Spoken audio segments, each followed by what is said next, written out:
Hello everybody and welcome to another video from JAILED Travels. So this video is a follow-up video to the first video I made about the American YouTuber called Sabbatical and his adventures in Russia. Wow everybody, this guy's an even bigger moron than I thought! They were the worst kind of people you could encounter.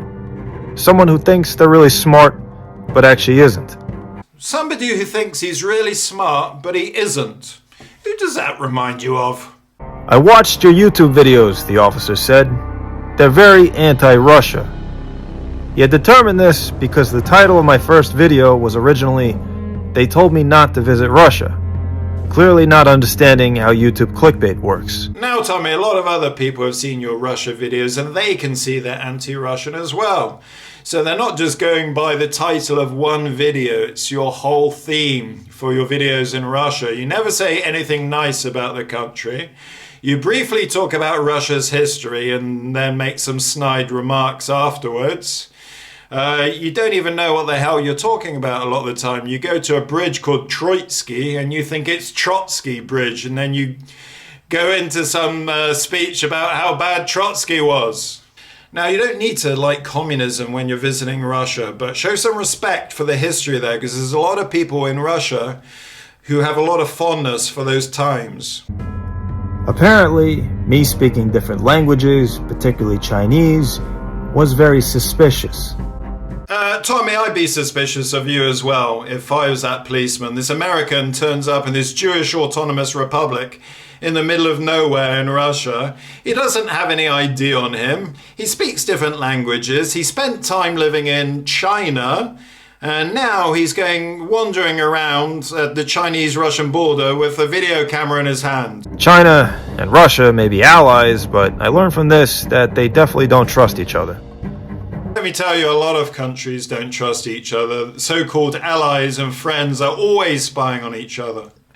Now, some of my established subscribers will remember I didn't have a very nice time in Estonia one time. I was just passing through the country on the way to Russia, and I was in a bad mood. I was tired. It happens when you're traveling. You have a bad day, so sometimes I share the good with the bad. And I had problems with the internet in Estonia, and I made a few comments that could be construed as derogatory, okay? So one of my viewers reported me to the Estonian border police. So the next time I went from Russia to Estonia, I was brought in for an interrogation.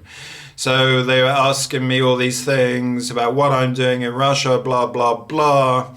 And at one point they said to me, "We don't like the fact that you have Russian flags in your thumbnails."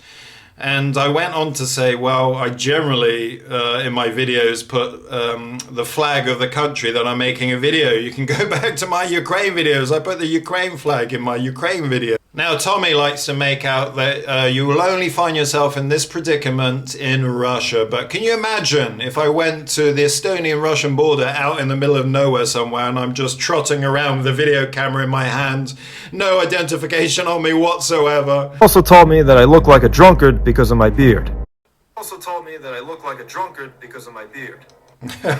Well, he does have that American backpacker look to him, you know. He reminds me of some guy that I'd meet in a hostel at 2 or 3 o'clock in the morning in the hostel kitchen, like drinking some bootleg alcohol and rummaging through the free food bin. And it's pretty funny, one of my viewers pointed out he does bear a striking resemblance to Steve Buscemi. Horrifyingly, my result threw a false positive. It said I had meth in my system. The FSB gleefully told me this through a translation app. Of course, I've never taken meth in my life. I'm not Walter White. Walter White doing meth? Tommy, were you not paying attention during the whole series of Breaking Bad? Walter White wasn't doing meth. He was just cooking it. Then I was finally told why they were arresting me again. For my YouTube videos. In the description of my video, I had written the word invasion. I had not written who was invading who, and it had nothing to do with the video. But according to them, this was proof of discrediting the armed forces. Okay, everybody, here we have it. Tommy thought it was a great idea to make a video in Russia with the word invasion in the title, but he said that he didn't say which country is invading which country. But I ask you, based on the videos he's made, which country do you think he was talking about that was invading the other one?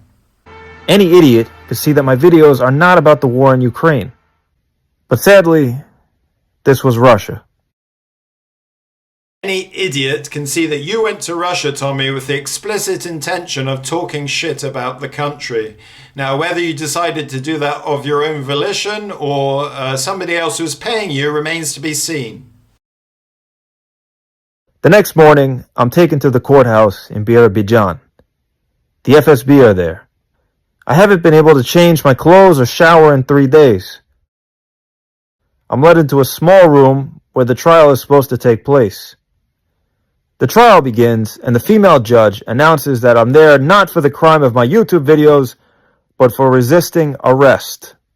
Everybody, this is the most important part of the video. So Tommy says he goes to court and he's on trial, not because of what he's done with his YouTube channel, but because he's resisted arrest.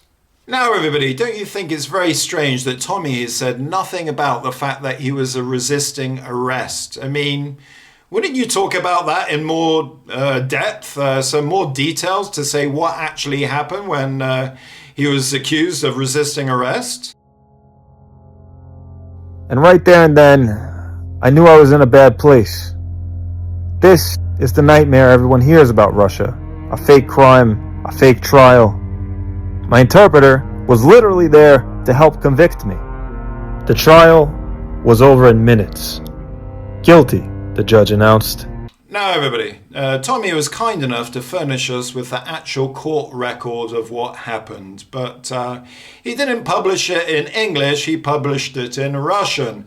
But luckily, one of my viewers managed to translate it from Russian into English. Now, when this guy actually shared this with Sabbatical on his channel, in his comment section, Sabbatical blocked him.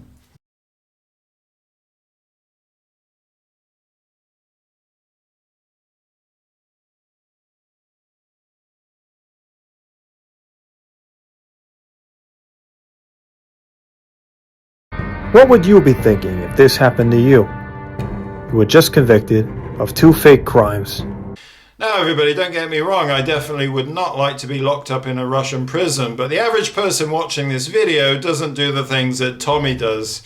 He or she doesn't go to Russia with the intention of making propaganda videos, illegally filming at the Estonian-Russian border, illegally filming at the Russian-Chinese border, walking around without documents, and also making YouTube videos with words like invasion in the title. And to cap it all off, everybody, it seems like he was evading arrest, even when there was a translator to translate things for him. So I can't imagine what he was saying when he was evading arrest.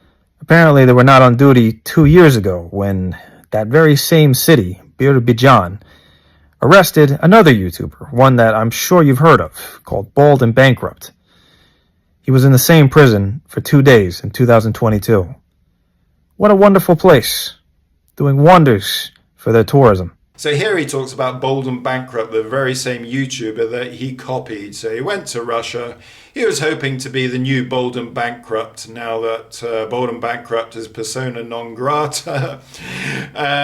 So he followed in his footsteps exactly. He went to this Jewish autonomous republic in the middle of nowhere. Maybe he thought, okay, I'm going to deliberately get myself arrested. That's one option. He thought he would get the Bold and Bankrupt treatment, 2 days in prison.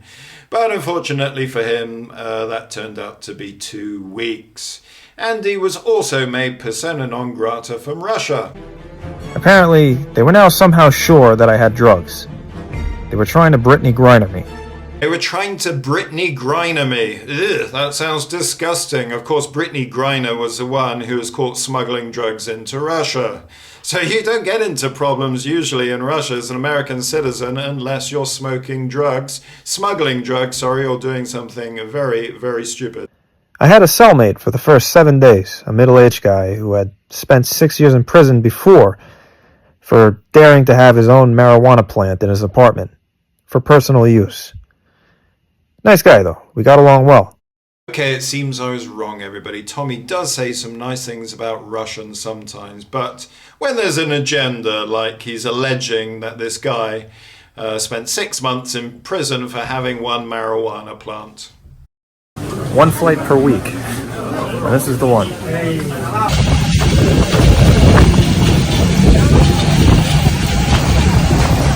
About to hop on a flight on a Chinese airline I've never heard of. As far as I know, it only flies to Russia. And we're about to escape this nightmare. Now, everybody, after leaving Russia, you'd expect it to be like something out of a spy movie where the American immediately flies home to America, the land of the free and the home of the brave. But no, everybody, he decides to go to China. Enough said. In those days, immediately after I escaped from Russia, I think he's making himself out to be some kind of hero here, talking about how he escaped from Russia. You didn't escape from Russia. You were in prison for 15 days, and afterwards you're given 2 days to leave the country. Okay, everybody, the video is starting to get more and more boring, and he's laying it on thick, and I'm starting to feel a bit nauseous, to be honest. I just love the world. You know what I mean?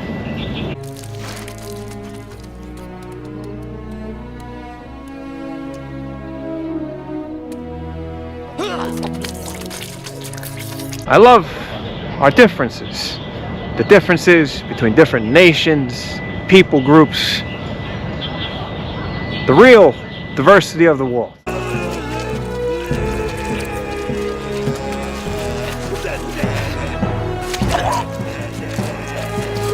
I love all the different languages, dialects, all the different cultures, all the different geography and history that has shaped the world into the different nations that we have today. I just want to go out there and see all of it.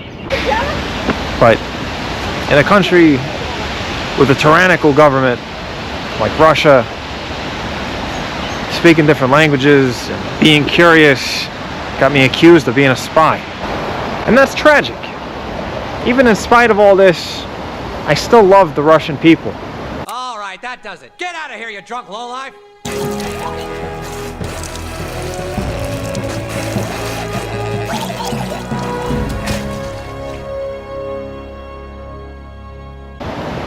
And if this hadn't have happened, I would have kept on exploring the country and showing the good side of Russia. The side of Russia that's now been overshadowed by the atrocities of the government. There were still so many places in Russia I wanted to see, like Lake Baikal. Okay, since Lake Baikal is actually on the way to this Jewish autonomous republic, what actually stopped you from visiting Lake Baikal? Were you that desperate to go and see some Jews?